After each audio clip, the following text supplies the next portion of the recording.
I actually had never thought about it till you posed that question. I'm now saying, whoa, wait, this is not me anymore, and I'm going to do my best to help others. I'm going to have to really double down and make sure that they are strong, independent women. This pattern has to break. This pattern is stopping with me. I'm not doing it. And I just wanted to show people that there is life after trauma. It was, I think, the best greeting I've ever had. I took my leap of faith, and at a point, I felt free. But I think as women, when we show our weaknesses, we show that we are real, because we try to look strong. We try to be everything we should be. I wanted to choose love over fear. From the UK to Malta, from baby loss to women empowerment, Janet is a well-rounded, intuitive and guided woman whose aim is to support, help and inspire other women. She has a passion for writing, as she believes that she can help a reader anywhere in the world with her experience. An avid traveler, family lover and overall passionate woman, wife, mother and grandmother. The writer of 3 books, a blog and a contributor in another 2. With me today, Janet Gilson. Hi. Hi, hello, how are you doing? Hi, Angel. First of all, where does the love from writing stem from? Well, that would be from school, I would imagine. It's first started back in school when I was told that I had a very vivid imagination. And English was always my favourite subject anyway. So I used to enjoy making up stories and, just creating things. And then when I was in senior school, my creative writing teacher had said, you should go into writing as a career, either journalism or something like that. I was probably only about 13 at the time, so I didn't take much notice of him. But with hindsight now, I realised that he was probably right, and that's what I should have done. Obviously, I didn't until much later on. But yeah, it stems from school because I was encouraged quite a lot there. So yeah, that's where my love of writing comes from. Having been a teacher myself, a round of applause for this teacher who had actually given you the instructions and found your gift and managed to encourage you even at such a tender age of 13. That's gold at that age. Wow. You write to help others. Why is this important to you? I think it feels a need in me to make a difference. I think I felt powerless growing up to change the environment I was in, to help others, other women especially. And I think that now, writing to help others fulfills that need. So I redress the balance. And I don't want to feel helpless anymore. So I write, to date, I've written with the view that this may help other people that have been through similar circumstances. It's just basically, I think, to redress that balance. I love that so much. It's like you're taking your power back and you're owning it. Can you give me a little bit more details about how that felt internally, perhaps, as well as an experience? Yeah, growing up in the 60s, life was very, very different. Men were definitely in charge of everything. And I witnessed abuse of other women. And I just felt powerless to do anything about it. I was too young, probably anyway. But it's something that stayed with me. So now I try to help as much as I can with my writing and also donating to charities that help children and women. And I think that's me trying to sort of, like, as you say, claim back my power and say, okay, I'm in a good place now and I want to help others to get there too. And that was the reason for my very first book anyway. If I've helped one person, then that would be enough for me, because I just feel that it was a difficult book to write, which we'll go into later, because it dealt with the trauma of my growing up and to where I am today. And I wanted that to be, there's a saying, they say, one day your book will be somebody's manual to help them through a difficult situation, or words to that effect. And I would hope that sometimes my book would fall into the hands of someone that really needs to read it. I actually had never thought about it till you posed that question. I thought about it, and then I thought, oh, I know what this is now. This is me redressing or addressing the past. To get rid of that powerless feeling that I had then, I'm now saying, whoa, wait, this is not me anymore, and I'm going to do my best to help others. You have Yeah. officially giving me shivers. So, wow, I love that realization that happened right here, right now. In the introduction, I did say you are a family lover. Why is family important to you, Janet? I have 2 daughters, and I have a very special relationship with them. We are completely honest and open with each other. Again, I think that goes back to my childhood when there were lots of secrets and things, and that was not the way I wanted my family to be. They're very honest with me. If I ask for an opinion, I know I'm going to get a straight one. And, whether I like it or not, they're going to tell me the truth. And sometimes even when I don't ask for it.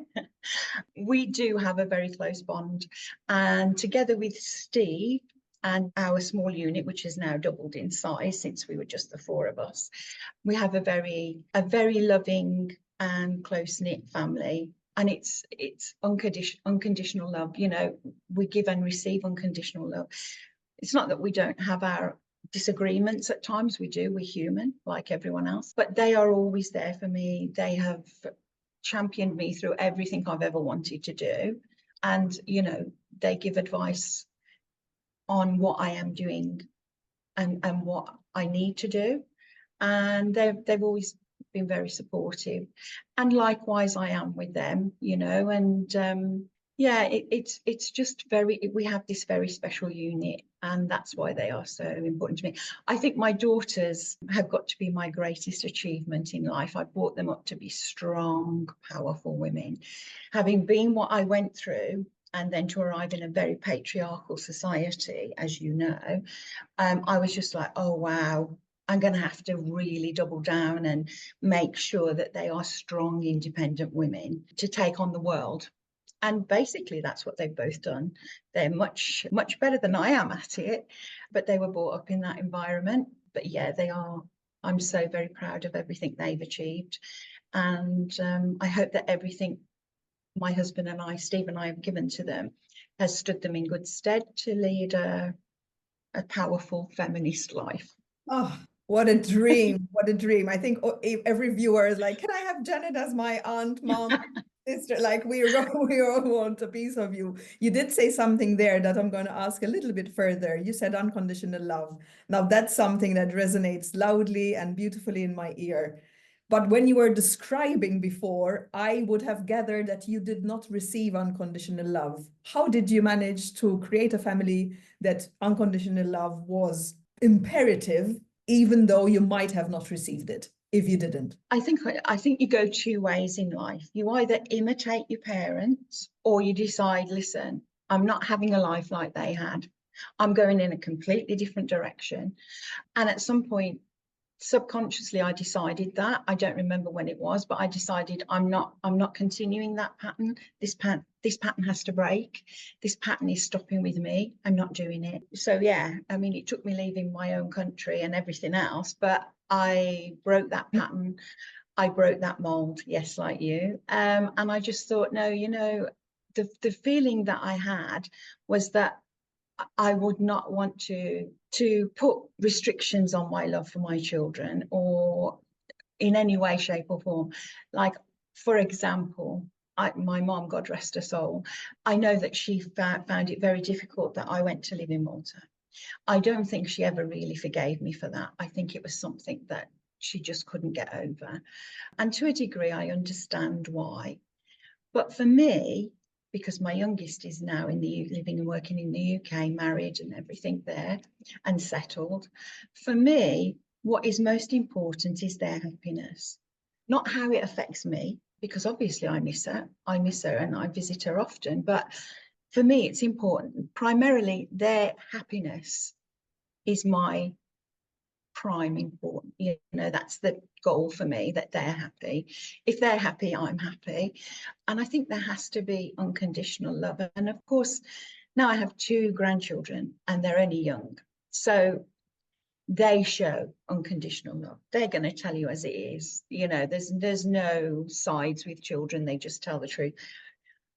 And the warmth and feeling I get from them when they see me it's just it's like nothing else, because obviously with my own children, they were with me all the time. Now my grandchildren, I go away, come back, go away, come back. And I had a greeting from my granddaughter last year sometime, and it was I think the best greeting I've ever had. She lunged at me. She was like, "Nanny, nanny, nanny." She was so excited to see me. And I thought, I've never been welcomed like this before. This is unconditional love, and I just want to continue giving and receiving unconditional love.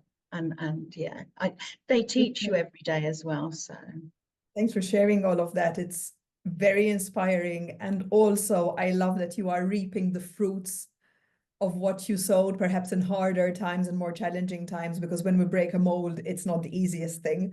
But no. here you are receiving that welcome from your granddaughter. That's just like, I know you are an avid traveler. So where would you say you traveled to that left an impact on you? So I've been lucky enough to travel far and wide, more recently in later years after I stopped working. Now that I'm sort of semi-retired and have much more time on my hands, I want to try and see as much of the world as I can, because travel has always been a big thing for me. And I started this back in the 80s. I thought, right, now it's time to travel. I came to Malta and that was it. That was the end of that story. On the island. Yeah, I got stuck. But I think looking at all the places I've been, I have to say the US has made a big impact on me. It's such a massive country for a start. And the parts that I've seen, I'd always wanted to go there as a child. And when I did eventually go, I thought, what if I don't like it now? What if I, really don't like it?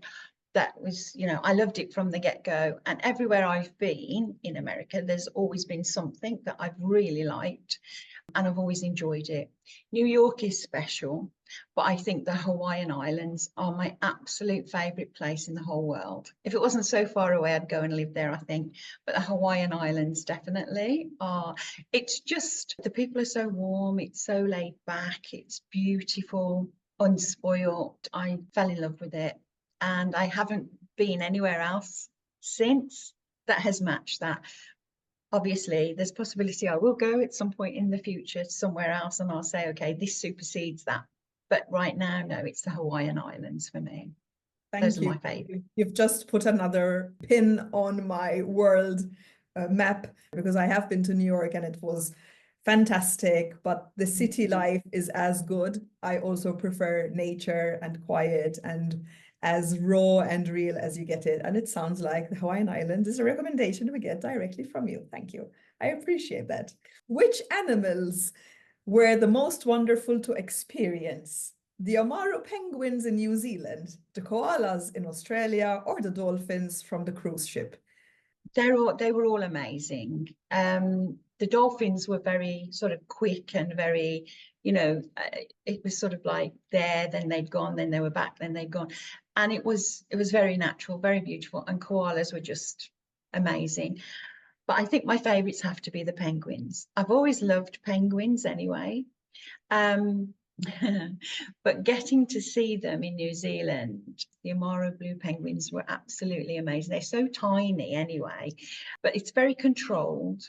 You have to fit in around their environment. So you're in a stand and it's not like a zoo experience. You have to wait for them. So they come up from the sea around dusk, around 6 p.m. They come up to go to their burrow, to their home. They come up in groups. They come up singularly. You just sit there watching them come up off onto the rocks, walk across and into their little homes. You're not allowed to take photos. The lighting is controlled. It's all very natural. And I think seeing them in their natural habitat was very, very special. Also, they are the smallest penguins in the world as well. So that made them extra cute. I have a painting of one of them because you couldn't take photos. So I bought a painting to remind me of that. And yeah, just so cute. So yeah, it would be the penguins. They sound adorable. And the fact that you saw them in their environment, I can understand that you were with them. It's not they were with you, but you were with them. And I think that's a wholesome experience. How can writing a book become someone's survival guide? If you've been through very varying experiences, of abuse, different types of abuse as well, in my case. I think that you can then, if you write about your experience and how you overcame that, what you did to get out of the situation, how you dealt with the situation at the time, and then subsequently deal with it later in life, because obviously everything then rears its ugly head again. I think if you write about it honestly and openly and in a raw situation, you know, make the writing as real and as raw as possible so that people can identify themselves in that situation, then I think that will help them. They say, okay, she overcame that. She made one decision and it changed her life. That can be me. And that's what I was really looking for in that book, in the first book, and even the second book, because they're both based on traumatic events in my life. And I just wanted to show people that there is life after trauma, and that, you know, if reading that helps them to get them to think, okay, I can do this. I've got through that. I can now move on. Whether you need, obviously different people have different needs. So whether you need therapy or whether you need just to speak to one person in your family, whether you need to out the people that have abused you, out them as in, you know, tell someone in authority about them, whatever situation you're in and whatever you need to do, I hope that will encourage people to do that and to learn from some of my mistakes, really, not to put yourself in harm's way when there is no need, and things like that. I think maybe coping strategies and stuff like that. Did writing about it make you feel accountable in a way, perhaps? I think writing it was very cathartic for me. I think it was something that I hadn't really, I'd sort of blocked all of it, all the bad things. I was now living a happy life in Malta with my husband and family, and I didn't want any of that to be a part of my life. But then I noticed that people were looking at me thinking, look at her, she's got it made. She's, you know, look, you know, she's done really well for herself. She's always had it easy. And I'm like, hang on a minute. No, that's not me. And I'd always said when my children were growing up, I'll write a story about my life one day, and you realize how different my life was growing up. It was just the right time to start that project. But yeah, it was cathartic for me. I was advised that I should probably have therapy. I took that advice, but I honestly think that writing the book was cathartic. That was the therapy I needed, and that helped me no end. I do know that it was upsetting for other people that knew me and know me to read. I did tell people, don't read the book. I told my daughters, don't read the book because you're going to be upset. One of them hasn't, one of them has. And she told her sister, don't read the book because it's too upsetting, you know. And I had said that. That was my only concern with writing. That was how it would affect the girls, really, my girls. But it's still, I felt the need to write it. And now it's out there. So, you know, I think I made the right decision. I love that. Thanks for sharing. You also did start a blog. When did you start a blog, and with what purpose? So the blog started in February 2020. I had to look that up because I actually couldn't remember how long ago it was. I had recently done a writer's workshop, and that was really interesting. And that spurred me on to start the book. But what they had said was, you need a platform. You need to sort of gain followers and people that are interested in your way of writing, and starting a blog is the way to do that. So that was the intention behind it initially, was to, you know, to sort of set up a platform for me to then introduce my books. And that is how I've introduced them in the past and will continue to do so. So, and it coincided then with COVID hitting the month after. So I had, you know, little to do in that time. I found myself alone in Malta. Both of my daughters were abroad. So I had more time then to concentrate on writing. And it was probably the start of then my writing journey, because I started off with the blogs. I had a lot of good feedback. And during COVID, I completed the first book. So yeah, it was kind of, that was the reason. And I thought about stopping it a while ago, but I have so many people that tell me they enjoy it that I thought, no, as long as people are enjoying it, I'm going to continue. And sometimes it's something really light-hearted to sort of, you know, if everything around the world is depressing, I put in something a bit light-hearted, like the 5 love languages, and discuss that, or Christmas greetings and things like that. And sometimes it's something that has irritated me and I need to vent about it. A lot of the people that read the blog are like-minded and people my age, so they would understand. Yeah, and sometimes it's something much more serious than that. So usually in October, I do something about Infant Loss Awareness Week. Sometimes it's something that is important to me, and other times it's just light-hearted chit-chat. But that's how it came about, and that started the writing journey, really. I think we've all by now figured out that you are a very powerful woman. But why is Women's Day a really important day to celebrate for you?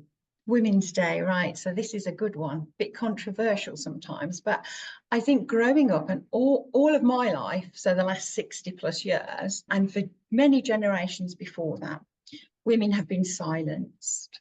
Women have been kept in their place, keep them barefoot and pregnant in the kitchen kind of thing. I think we've been undervalued and underpaid for many, many years. And I think this is why Women's Day is important to me. It's a day to highlight these challenges that we are still going through. You know, I mean, there is a change happening, but it's not happening fast enough. And of course, you know, it's been in the media recently about women's salaries. So, you know, they make a big thing when a woman is paid as much as her male counterpart. Well, that should have always been the case, and good that it's being redressed again. But, you know, there's still so much work to do in that. And I mean, you know, you're not fooling me, that patriarchy is still alive and well. You know, you just got to look around you and there it is, you know. And anybody that disagrees with me, free to disagree with me, but you're not in my tribe, so that's fine. You know, I'm not wasting my time arguing about it with people that, you know, just won't see it. So this is why Women's Day is important, because, you know, you get posts on social media that say, well, men are important too. Well, they know that. They don't need to be reminded because they know it. And that's always been the way, you know. We are, you know, fighting for this equality, which should have always been there, really, and which in recent years should have been addressed by now. It's getting there, you know. When in the late 70s, early 80s, there was a queen in England and a female prime minister, love her or hate her, because many people didn't like her. For me, that was amazing. That was, for me, it was a, you know, women can get to this point. Women can be leaders. Women can, you know, help and take on a career and be someone important. And we're seeing it more and more often. Yeah. So that in a nutshell is why Women's Day is important to me. And of course, I have two daughters, a granddaughter. Just makes me even more determined to make sure that women have their right place in society and in the world. I think sometimes we underestimate the importance of women as role models. We don't see it that often. We're hoping for change in the US because having women there, as you said, but when you were in the UK and you had the Queen and the Prime Minister, I was too young when there was a female role model in Malta. I was born, I think, in the 80s when there was one woman, and then it was always male. So for me, it wasn't something that I could look up to. I had my grandma, but it's not like something on a national scale, even though she was very well known. So I think that does make an impact. And also I wanted to bring up a little bit as well my privilege as a white woman that is still putting me above, or I have other things that come to me easier because of the color of my skin. So I also wanted to address that because there are women who also have it harder than I do. Absolutely, 100%. You know, and this is so important. And again, like you say, it's not just, it's women of color, it's all women globally, all women that need to stand up and say, you know, listen, stop this nonsense, not having it anymore. I mean, men have, don't get me wrong, I'm not a man hater as such. They have a role, they do, you know. I'm not saying they don't. Well, what I'm saying is we are being controlled by a patriarchy, and often men don't realize it or don't see it. I know my husband didn't until I pointed it out, you know, because they just bowl along, everything's, you know, going smoothly for them. And of course, you know, and I just think it just needs to be addressed. It needs to be addressed at a younger age. So I'm now seeing my grandson, who's not even 3 yet, but his mother is showing him how to respect women, and how women are important. He has a sister, obviously, who tells him what to do all the time. So, you know, it's addressing it at that age, making sure they grow up to respect women, making sure they grow up to understand the situation with women, because they will go on to have wives, possibly, not all of them, but some of them, and they will go on to have children that will be girls, you know, they'll have daughters of their own. So, yeah, I think it starts at a very young age. I think that's where we need to look, really. So you have 2 previous books, Behind the Smile and Letters to Ian. Please tell us more about them. Both of these books are based on my life and both deal with traumatic events. They both have a disclaimer at the front that, you know, whoever reads it might be affected by the trauma inside the book. So basically, Behind the Smile, and the subtitle is The Diary of an Ordinary Woman, which my friend said isn't quite correct because you're not very ordinary. I think I am. What I mean is I'm not somebody like Beyonce or somebody that has a, you know, a big say or a big following. So I think, yeah, as I said before, people tended to look at me and think, gosh, look, she's got it made. She's, you know, she's got everything she's ever wanted. I've had to work for that, work really, really hard for that. I've worked since I was 13 years old, and that was at a shop weekend job. If any of my friends had, I mean, that was how it was in those days. You get a Saturday job, save up for the things you want. But I felt with the first book, I needed to put the record straight and tell people, listen, my life hasn't always been a bed of roses. You don't know the struggles I've had over the years, and let me put the record straight. And that was the first book. It was quite raw because it deals with the undercurrent within my family, the problems that we had as a family. And it was a different time. And I understand that. It was, you know, 60s, 70s, completely different time.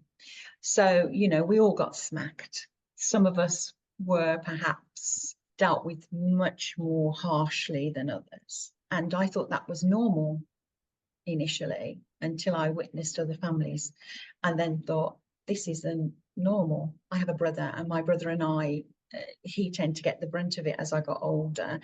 But then we were sort of pitted against each other psychologically then. So my dad would say, you're going to bed, your sister's staying up to watch this program with me, you know. And he put a wedge between us that never really disappeared. And it's only now, after many, many years and both of my parents passing away, that I have a relationship with my brother. But unfortunately, it's been so long coming that there is still all the stuff behind that. And we're both trying to get over that. But yeah, it's just basically the story of my life and how I overcame traumatic events and moved on. And by making the decision to marry Steve and come and live in Malta, completely turned my life around, completely changed my life. Steve was like no other man I've ever met in my life. I had gone through a series of of boyfriends who were either liars or cheats. And I just thought, this is men, isn't it? You know, it's no wonder I think the way I do. You know, my dad was not an ideal husband or father. You know, growing up, that was a thing. Then I had boyfriends that were not truthful. And I just thought, is this it then? Is this what it is? Because I don't like it. And then I met Steve, and he's quite unlike anybody else. What you see is what you get with Steve, and he's quite unlike anybody else I've known. And literally marrying Kim and coming to live in Malta completely turned my life around. And so it deals with all of that, you know, and making that decision changed my life completely. And it was a decision that I was unsure about for a long time. And then obviously it all clicked and everything fell into place. And then Letters to Ian. So in my first book, I touch on, there's a chapter about when I was pregnant and lost my son. So at sort of 20 weeks pregnant, I went for the scan, the 20-week scan, and was told that there was no heartbeat, or that actually there was at that point, but that the baby was not viable and that I needed to wait for nature to take its course. I actually didn't do that, which is documented in the book. I spoke to a very close friend of mine who's a midwife, and she said, no, come in, don't wait, come in on Saturday, we'll see what we can do. She spoke to a gynecologist, it was all dealt with then. By then the heartbeat had stopped. It was it was the worst experience of my life, has to be the worst experience of my life. But so after I lost Ian, because then when he was born, we named him and everything. And I started to write letters. Again, writing comes back. It is a therapy for me, writing. And I started writing letters to him. I had all this grief and all this love. Okay, I could give my love to my other children, but I had all this love for him that had nowhere to go. So I wrote these letters. And after I'd written my first book, I thought it was coming up to his what would have been his 21st birthday in 2023. And I said, I'm going to collate all these and put things in between the letters about the struggles women have, and you know, the things that have happened since, like I put in, you know, when I write to him about family events and things, I put in pictures and things like that to balance it, and just how things can be dealt with differently. I think there is no happy ending to that story because I never got Ian, but it does show, again, it gives an idea of how you come to handle your grief, how you come, you know, to do. But for me, the main thing for that book was a tribute to him. So 21 years without him, and it was my tribute for his 21st birthday, really. I did other things as well, but that was something I did completely on my own for him. So yeah, those are my books, really. I love them both so much. I love that you decided to share your traumatic experience to inspire and give light at the end of the tunnel to anyone who's going through something similar. And also, I absolutely love that you used the second book, The Letters to Ian, to grieve as therapy, as a vent, as a communication, to keep him alive. It's just honestly so inspirational and beautiful that I've just been having shivers and gooseflesh, and my body's responding to all of it. And I love it so much because I can feel that the baseline of it, you're always coming from a space of love. You're always coming from a space of wanting to make things better for you and the reader. And that's just like inspirational. Through that event, through that traumatic experience of my life, it helped my oldest daughter to choose to be a midwife.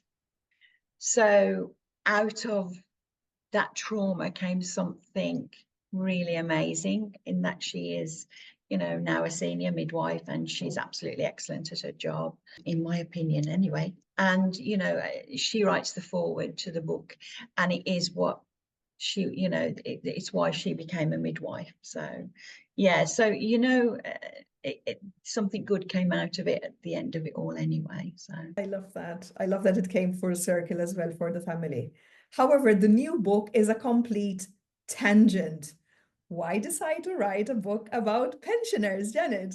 so far, all my writing has stemmed from my own experiences, and this is my current experience. Obviously, I find I'm not exactly a pensioner yet because I don't get a pension, but this is my current experience. This is my life at the moment, and I wanted people, everybody, to realise that just because you've turned 60 and are approaching 65 or 70 or however old, that we still have so much to offer to the world. I think it's easy for us to be sidelined and ignored.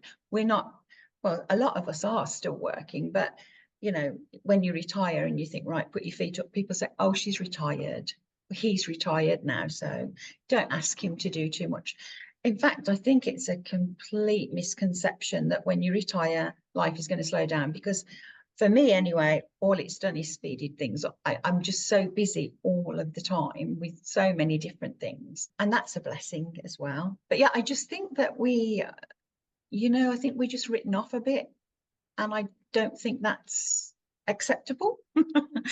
So here I am now saying, listen, don't write us off, because, you know, we've got a lot to offer, you know, a wealth of life experience. And yeah, and I just thought that's what I'm going to do next. I'm going to put together a book about all our experiences and fun things we do, and so that people will know that life's not over when you get to 60, far from it. So you've gathered stories also from others and put them in one book, right? What I wanted to do was do like a compilation. So I didn't want it just to be me. I wanted to give other people a voice, other over 60s a voice. So it includes work from other people. Some people are renowned authors and artists. Others are just like me, you know, some of my friends, some people I don't even know. I put out an appeal on social media for people to get back to me with anything they'd like to add or say in this book. So there are people that I've never even met. There are some that I had to discard, but then there were a lot that I kept. And I think it makes the book, gives it depth, it gives it diversity. It's creative because it's got a lot of people's different thoughts, opinions, stories. So yeah, again, I just wanted it to be something everybody could enjoy, and yeah, why not give everybody else a voice as well? Absolutely. I feel that at a certain age, people start becoming invisible. And when I heard about this book, and literally this is why we are here, I felt so inspired that you're giving a platform and a voice to people over 60 that I was like, we need to talk about it. In fact, I was also going to ask if there's a theme, if there's a genre. Is it funny? Is it sad? Is it melancholic? Is it nostalgic? Do you have everything? No, I've tried to veer away from anything sad, because I thought, right, the last two books were quite sad in their essence. So I wanted something completely different, something lighter, something more entertaining. So you've got advice, which is, it's humor. I think humor, satire, inspiration, because I divide it into sections, and there's advice, there's confessions and guilty pleasures, because obviously we still have those. And then there is tall tales and anecdotes, I called it. So stories by other people. Each section is divided by a poem written by somebody over the age of 60. And there's a bit of artwork thrown in as well to sort of divide the different sections.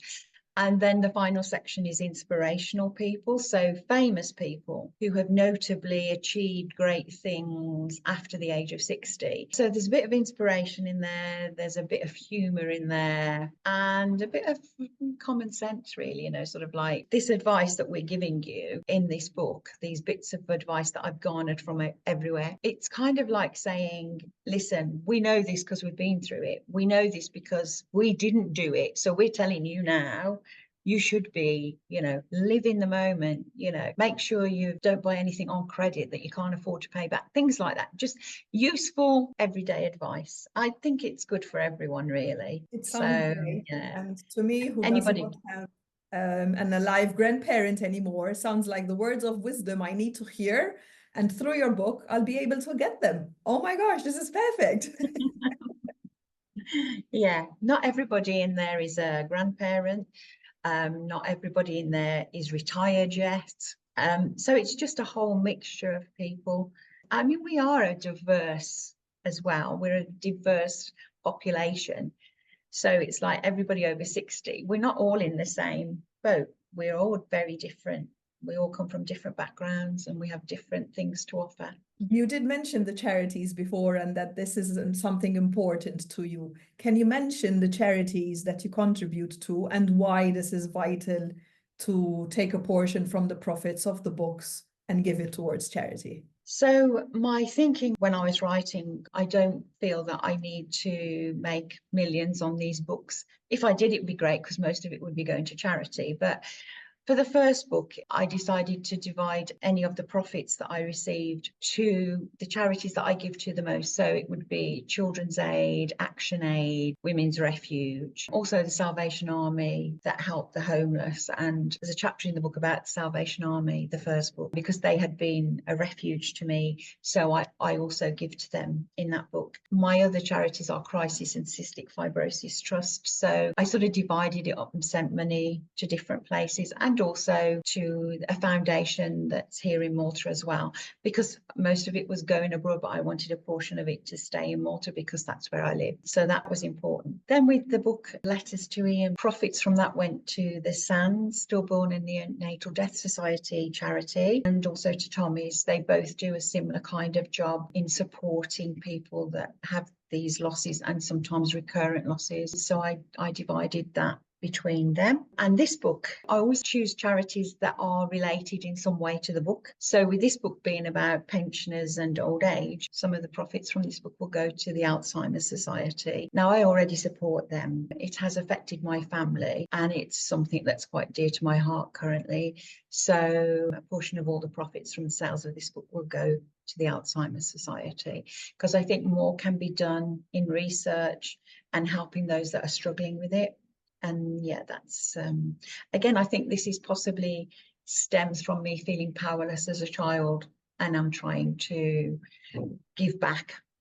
I feel like I should be giving back at this stage in my life. I'm in a position where I can. So it's called Pensioners Behaving Badly. And of course, now when you order it or any, you buy it either direct from me in Malta or Amazon overseas and the Book Dragon in the UK, you'll just see this couple dancing in the middle underneath the disco ball. The disco ball was alive and really well when I was growing up. So yeah, it's called Pensioners Behaving Badly. I wanted it to catch the imagination of people and say, what are these lot up to now?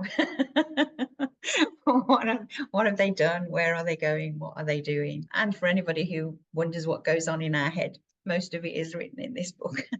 I love the title. I think it's just a little bit tongue-in-cheek. It makes people curious. Love it all. Thank you for creating now a flip side to your story, because it's also part of you. So you're sharing all your colors, and we are honored to receive all your colors and see and get to know you more. Is there anything else you feel you would like to share with the audience about yourself or about the book? Okay, so I think I've said enough about me really, and I've covered quite a lot of my life. I think the book actually is an ideal gift. So it's something you can give to somebody for birthdays if they're coming up to a milestone birthday, 60, 65, 70, somebody as a retirement gift. Of course, a lot of what they read will be things that they know, but it's a kind of a tongue-in-cheek thing, so sort of say, this is what you should be doing now. I think it's an ideal Christmas gift, an ideal gift for anybody at any time, really. And even if you just want to enjoy the book yourself, it's quite easy, and it's a book you can pick up, dip in and out of. It's not a book you have to read from cover to cover, although you can of course if you want. So about the book, I think that's it. So whilst you spoke about gifts, I thought some people at offices don't know what to give as parting gifts to their bosses, colleagues. I think this is a really, really great idea to throw this book in there to feel like they have a voice and relate and have a laugh. I think it's a great parting gift as well for these end of work phase. And I've tried to keep the price competitive so that it's not overly expensive. That's something I thought about. Yeah, so I just think it's a good idea. That was my idea behind it, as one of my ideas behind it as well. So now's the time to roll the red carpet for you, Janet. Tell us where we can get the books. All the links will be definitely in the description box below. This is your moment to shine. You're launching the book. Here we are with your third book. Congratulations. Thank you. Well, as I said before, the book's literally for anyone, makes an ideal gift, and it's available on Amazon worldwide. So Amazon, anywhere. It's also available in the UK from the Book Dragon store, which is in Stockton-on-Tees, but you can order online from anywhere in the UK. As that's the same with my other books. All my books are stocked at the Book Dragon. And in Malta, you can buy it direct from me. I publish them in Malta myself because the postage is horrendously expensive and I didn't want people to have to pay that. So I've printed them here for anybody who wants them in Malta. Yeah, so it's just a good book to have a laugh. You'll pick it up and find something amusing, something shocking, maybe even, and inspirational. It's the advice and stories are aimed at younger people as well as older people, so that they'll think, yeah, actually, let me take stock. Let me try and stay in the moment more. Let me try and do this. Let me understand where they are coming from. So yeah, the time goes round so fast. 1 minute, I think it's on the back of the book actually, 1 minute, you're sort of young and dancing the night away, which is why I chose that picture for the front.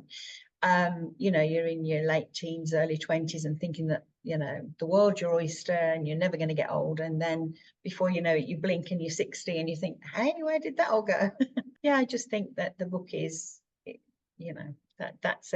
it's completely different to my last books, which is what I wanted, something lighter, something more fun. I love it. I also feel it could be a conversation starter. I just imagined around a particular festivity or holiday, someone has the book, reads a story, and then people share their experience and how it was at their time, or if they had a friend to do that. I think it would be really nice to also, Janet, your book is getting people together.